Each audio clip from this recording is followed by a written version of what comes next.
Sí, fíjate, vamos a hablar de un lugar que está a menos de 50 kilómetros de Zaragoza, un lugar que fue destruido en la Guerra Civil Española.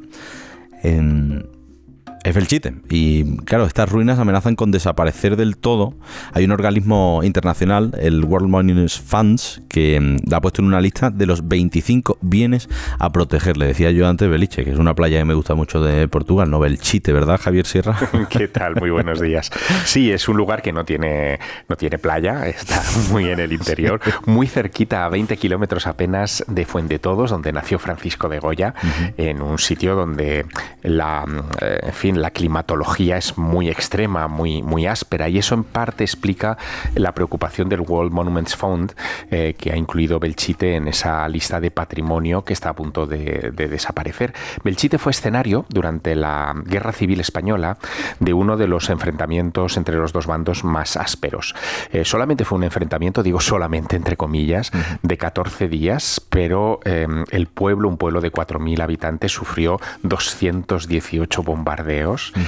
Murieron unas 5.000 personas, 35.000 ráfagas de artillería de los dos bandos. ¿Cuántas personas me has dicho que murieron? Murieron 5.000 personas. Vale. Y ese lugar, que quedó completamente devastado, cuando acabó la guerra, lo utilizó Franco como una especie de recuerdo, de monumento de la barbarie de la guerra. Construyó un nuevo Belchite al lado, y el viejo Belchite, el Belchite de toda la vida, el Belchite de calles de ladrillo, de torres mudéjares, en fin, de lo que era un pueblo de Aragón, quedó agujereado y en ruinas como recordatorio permanente de la guerra. Ese Belchite ha ido aguantando con el paso de los años como ha podido, pero claro, buena parte de aquellas casas se están viniendo abajo. Hoy que está lloviendo en la zona, los vecinos están preocupados porque saben que cada vez que llueve se hunde un muro, o se cae una parte de un edificio, o se derrumba un balcón, en fin, pasan cosas, ¿no? El hecho de que pongamos a Belchite esta mañana en el mapa tiene mucho que ver con que también es un escenario no solamente de episodios bélicos, sino también de misterio. De cosas paranormales, ¿no? Sí, aunque parezca raro, pero esto entra dentro de una tradición muy europea, que sí que tiene como gran espejo lo que ocurrió en Belchite. En Europa, en muchos escenarios de grandes batallas, sobre todo de la Primera Guerra Mundial, que fue un poco el shock más grande para Europa, bélico desde época antigua, en esos grandes escenarios de batallas hay muchas historias todavía hoy vivas de apariciones de ejércitos fantasma, que de repente los vecinos de la zona los ven aparecer por allí, ¿no? Hay por ejemplo, en Dieppe, en el norte de Francia, cerca del Canal de la Mancha, ahí hay una historia muy curiosa. Cada mes de agosto se repite la aparición de un ejército fantasmal. Pero ¿cómo que cada mes de agosto? Que cada mes de agosto, a fecha fija, hay gente que va allí a ver los fantasmas, a ver si aparecen en ese escenario de batalla. Y ha habido algunas historias muy curiosas. En agosto del 51, por ejemplo, de 1951, dos hermanas inglesas se despiertan a las 5:20 de la mañana porque están oyendo motores, el rugido de aviones, explosiones de bombas, no saben qué pasa, y ese mare magnum de sonidos lo escucharán durante una hora y no sabrán de dónde viene, porque fuera, cuando salen a la calle, no hay nada, ¿no? Bueno, pues eso mismo, esa misma historia de ruidos, historias de la guerra, como si se hubieran quedado grabados en una cinta magnetofónica invisible, eso ha pasado en Belchite, ¿no? Vale. Fíjate, yo conozco muy bien al que se tropezó con esta historia, ¿no? Se llama Carlos Bogdanich, es un periodista que durante muchos años tuvo un programa en una emisora de radio de Zaragoza, ya desaparecida, Radio Heraldo, y en octubre de 1986 estaban de moda en aquella época, en los años 80, lo de las psicofonías, ¿no? Lo de que dejabas una cinta magnetofónica grabando en una habitación vacía y volvías, le dabas al play a la cinta y escuchabas que se habían grabado las voces de no se sabe quién, ¿no? Bueno, pues él quiso aplicar ese mecanismo a Belchite. Dice, hombre, si hay un lugar donde puede haber voces raras y tal, eso es Belchite. Así que en octubre de aquel año se va con un equipo de 5 personas y los magnetófonos de la radio, de la emisora, profesionales, los coloca en las ruinas de Belchite Y ellos se van de las ruinas, se van hacía frío, un frío que pelaba, y se van a pasar la noche a los coches que están aparcados fuera y entran cada media hora para darle vuelta a las cintas, ¿no? Bueno, cuando regresan a la emisora y ponen el play a todas aquellas grabaciones, empiezan a salir sonidos que ellos evidentemente no habían escuchado, ¿no? Por ejemplo, Belchite es un pueblo que no tiene campanas. Las iglesias que hay allí están ya desacralizadas desde hace muchos años y las campanas fue lo primero que se llevaron porque era material fungible, se podía fundir y convertir... De cobre o de lo que fuese. Exacto, se podía convertir en balas o en lo que fuera, ¿no?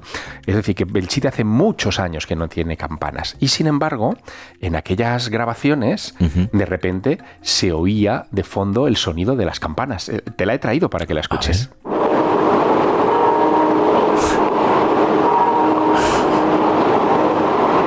Vale, puede ser, poniéndonos racionales... Es una campana. Es una campana. Puede ser, poniéndonos racionales, que aquella noche a lo mejor había unos vientos grandes y el sonido de las campanas de otro pueblo podía haber sido arrastrado a este lugar y que aquellos micrófonos con una especial sensibilidad... Te lo puedo llegar a medio semi-comprar. Exacto, pues puede ser, ¿vale?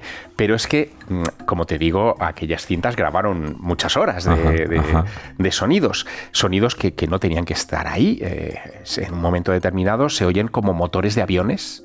Y evidentemente allí no pasaron aviones, entre otras cosas porque si hubieran pasado de madrugada por encima de aquel pueblo, lo hubieran escuchado. Estaban en el coche, lo hubieran escuchado, pero también quedaron grabados en varios momentos de aquellas cintas explosiones y también te las he traído para que las escuches.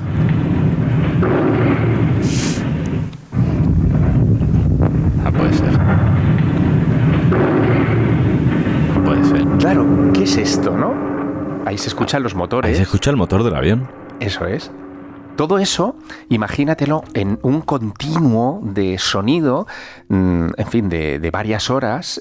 Pero era ininterrumpido el sonido. No, se interrumpía. Vale. Iba y venía, pero claro, de repente las psicofonías a las que estaban acostumbrados en aquellos años, hablaba en la radio Germán de Argumosa, el profesor de Argumosa, que era un profesor que hablaba de estas cosas y de la comunicación con el más allá y ponía muchas psicofonías en la radiodifusión española, pero eran cosas muy breves, muy rápidas y muy susceptibles a interpretación. Aquí es una cosa como bastante clara. Sí.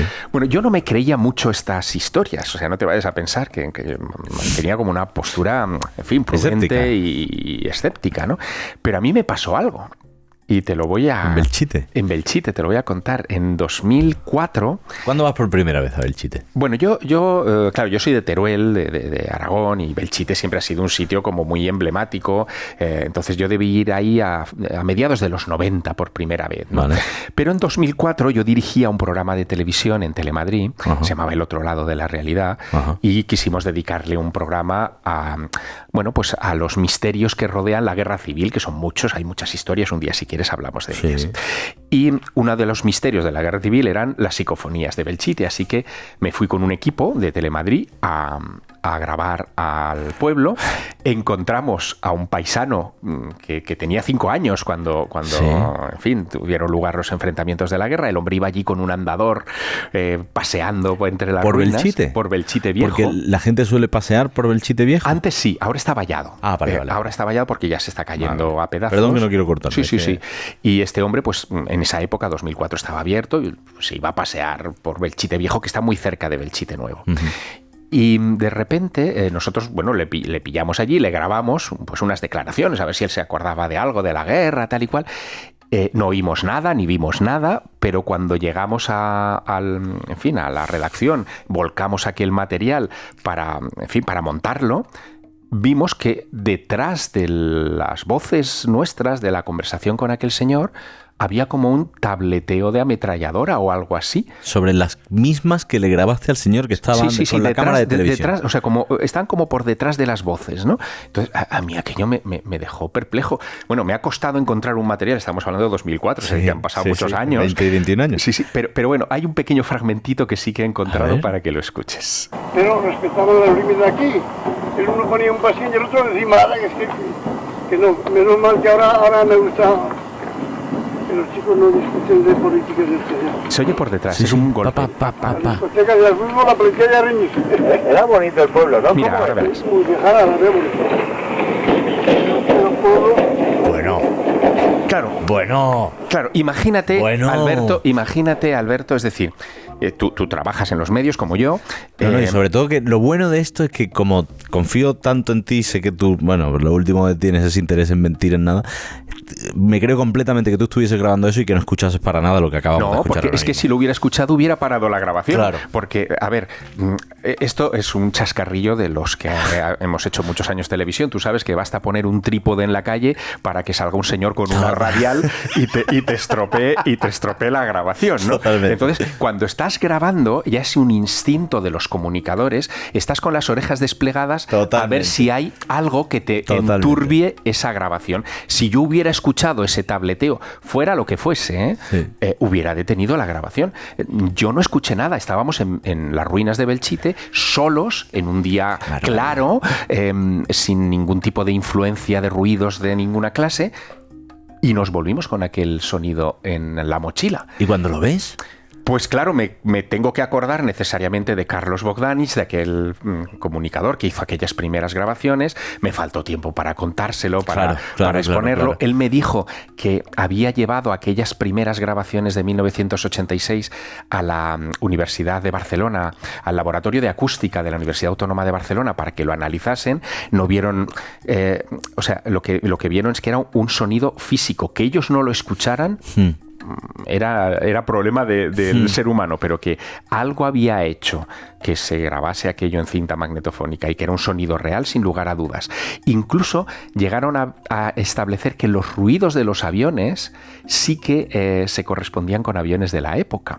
Claro, en Madrid, por ejemplo, la Fundación Infante de Orleans conserva aviones de la Guerra Civil Española y los vuela de vez en cuando en Cuatro Vientos, en un aeródromo a las afueras de la capital, y ellos identifican obviamente cómo son los motores de esos aviones y los reconocieron. Algunos de ellos los identificaron con aviones de la época. ¿Pero hay alguna explicación plausible que nos lleve o que lleve a la ciencia a explicar la psicofonía? A mí me encantaría que la ciencia buscase esa explicación. ¿Por qué no la busca? Porque yo creo que estamos como muy acomodaticios y que a veces este tipo de cosas producen como cierta inquietud, tienen evidentemente una lectura trascendente, es decir, si se queda grabado algo del pasado en el éter, esta cosa que ahora se dice que no existe, ¿no?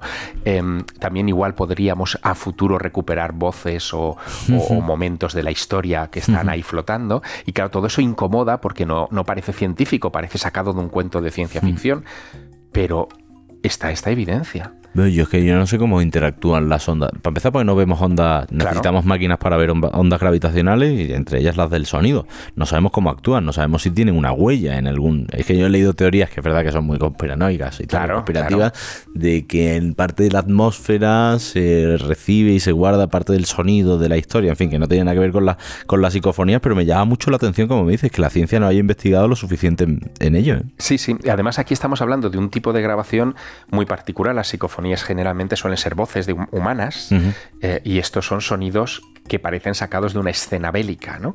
En momentos distintos de la historia, porque cuando en 1986 se graban las primeras psicofonías, o lo que sea, no sé cómo llamarlo, o tempofonías, vamos a llamarlo, ¿no? Si nos ponemos creativos. En Belchite, eso genera, cuando se emiten, una oleada de interés brutal, y mucha gente, desde el 86 hasta nuestros días, sigue yendo a las ruinas de Belchite a grabar cosas, y siguen saliendo de vez en cuando este tipo de grabaciones. Sí. Hoy Belchite, como te digo, está vallado, no puedes entrar si no pasas por el ayuntamiento, pagas una entrada y te ponen un guía para que te acompañe por esos lugares. Se trata de preservar, evidentemente, como memoria histórica de este país, pero además de las ruinas y de los balcones caídos y de los escombros y de los agujeros de bala en las iglesias, etcétera, que uno puede ver allí, y del horror de la guerra que queda allí reflejado, está también este misterio, y está ahí pendiente de resolver, y es lo que quería contarte esta mañana.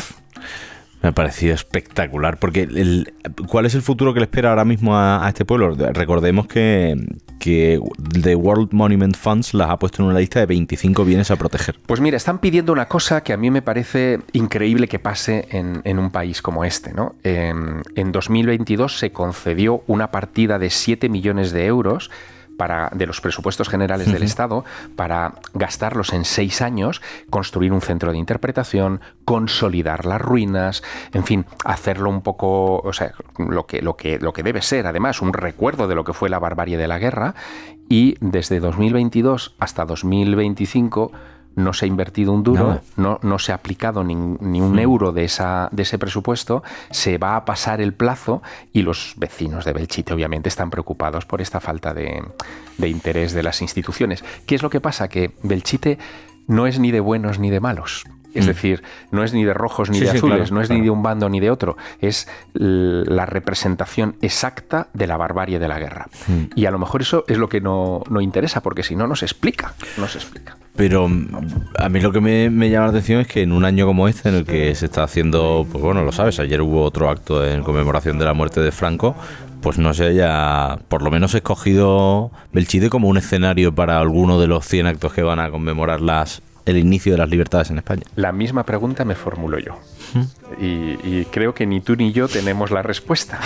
Pero por lo menos, hablando de ello, quizá a alguien se le ocurra que es momento de salvar esa cicatriz, porque las cicatrices, que a veces las tapamos con estética, en realidad nos recuerdan esos momentos y nos enseñan qué cosas no tenemos que volver a repetir. Oye, ayer te pregunto muy rápido. Todos nos hemos visto, por lo menos los que trabajamos aquí, tenemos que vernos este tipo de cosas, la toma de posesión de Donald Trump. Yo creo que tuvo un discurso que para los suyos pues entiendo que les gustaría mucho, pero me llamó la atención un detalle, muchos, ¿no? Pero un detalle. Marte, llegaremos a Marte. Dijo que colocaremos la bandera de las barras y las estrellas en Marte. O sea, eso fue exacto. Pero en un contexto en el que se acaba de retrasar todo, ¿tú crees que la llegada a Trump puede acelerarlo de alguna forma o no hay presidente que valga? Eso es un tema científico. Solo tenemos un precedente histórico que fue cuando John Fitzgerald Kennedy se comprometió a principios de los años 60 a poner un hombre en la Luna antes de acabar esa década. Y lo cumplió. Luego, aquí tenemos esta promesa, porque en el fondo es una promesa no hecha en un día cualquiera ni ante un foro cualquiera, sino en la toma de posesión del presidente Trump. Y claro, el que estaba muy contento era Elon Musk por detrás, porque y luego puso unos cuantos tweets, ¿no? en X, diciendo que, claro, que se habían comprometido a esto y que por fin habría un hombre en Marte durante nuestro periodo de vida. Es decir, que él considera que en los próximos años y en breve esto pasará. Bueno, vamos a ver qué sucede. Desde luego, desde estos micrófonos vamos a estar atentísimos. Javier, gracias. A ti. Chao.